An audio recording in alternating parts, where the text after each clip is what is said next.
Donc le contenu du service aujourd'hui, c'est effectivement ce diagnostic socio-technique personnalisé et quantifié des différents postes de consommation d'énergie et d'eau dans le logement, servant aujourd'hui à l'accompagnement, à la sensibilisation et du conseil en maîtrise de l'énergie.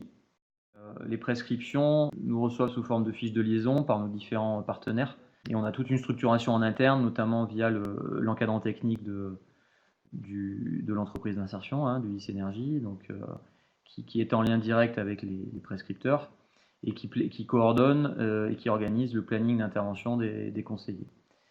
La première visite d'1h30 concerne effectivement un état des lieux, alors succinct sur tout ce qui est bâti, mais exhaustif sur tout ce qui est installation, équipement et usage, avec beaucoup d'observations, beaucoup d'échanges avec le ménage et un certain nombre de mesures qui servent plus au niveau pédagogique, mais qui nous fournissent évidemment des données intéressantes et réelles sur la façon d'habiter, la façon d'utiliser les équipements des ménages.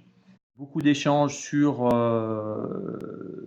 l'analyse des factures, que ce soit tout type de combustible de chauffage, que ce soit les modes de production d'eau chaude sanitaire, de cuisson,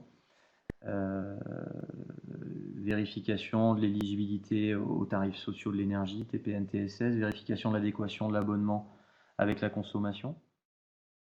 3 semaines, 1 mois après la première visite, donc les conseillers Soligny se déplacent à nouveau dans le ménage. Et là, on est sur la phase seconde visite, que l'on résume par conseil et amélioration technique. Et finalement, le premier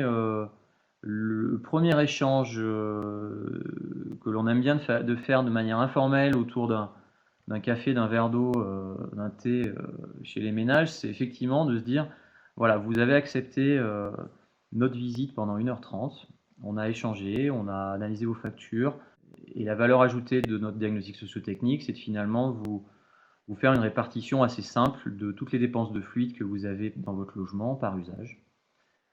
Donc on présente effectivement le chauffage, l'eau chaude sanitaire, la cuisson. On ventile aussi tous les postes d'électricité spécifiques et puis on a un graphe sur l'eau froide.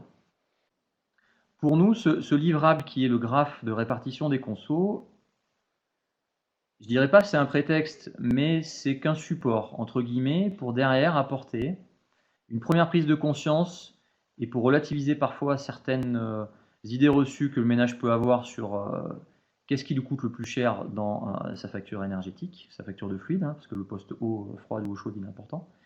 Et puis surtout, ça sert de support finalement à des conseils. C'est l'essentiel, c'est une majeure partie de la deuxième visite, d'expliquer, d'être effectivement très clair, très simple, et d'avoir une sorte de code couleur pour prioriser ce qui nous semble le plus intéressant. Voilà un autre exemple de l'eau. Voilà, donc là, vous apprenez rien de original, si ce n'est effectivement qu'au-delà des conseils classiques et des dessins, on a tout un panel de petits matériels qui font partie de la prestation de service et qui sont remis et installés avec les familles pour qu'on soit bien dans la co-construction, dans l'apprentissage de la raison pour laquelle on installe ces éléments.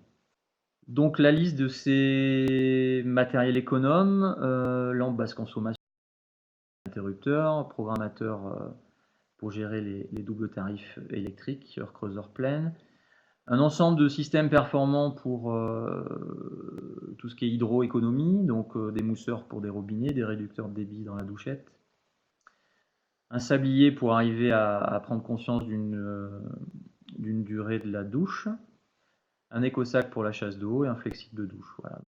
Et puis ensuite, on passe à une phase qui peut être parfois un peu plus importante.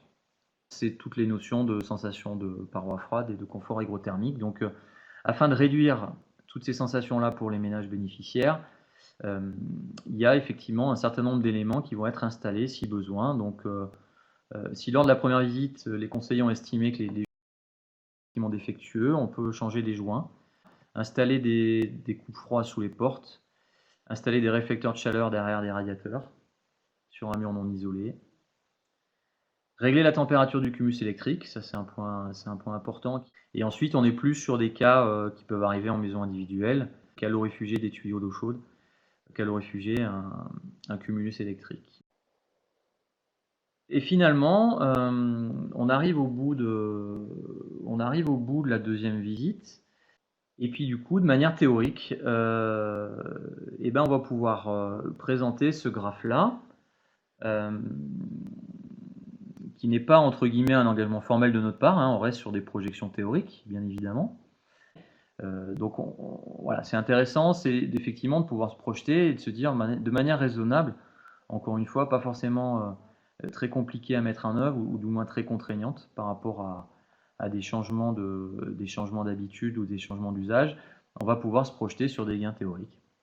Et ensuite, systématiquement, on refait un lien avec les prescripteurs. Ça, c'est fondamental dans la qualité du service. Ici, sont des travailleurs sociaux, peuvent derrière, dans le cadre de leur suivi, reprendre un certain nombre de conseils qu'on a apportés aux ménages afin de suivre effectivement leur application. Si on travaille avec des fournisseurs d'énergie, ça peut être de suivre dans le temps l'évolution des consommations. Si on travaille avec des bailleurs sociaux, ça peut être de suivre effectivement dans le temps les charges, la capacité de faire face à des régularisations de charges, etc. etc. Voilà.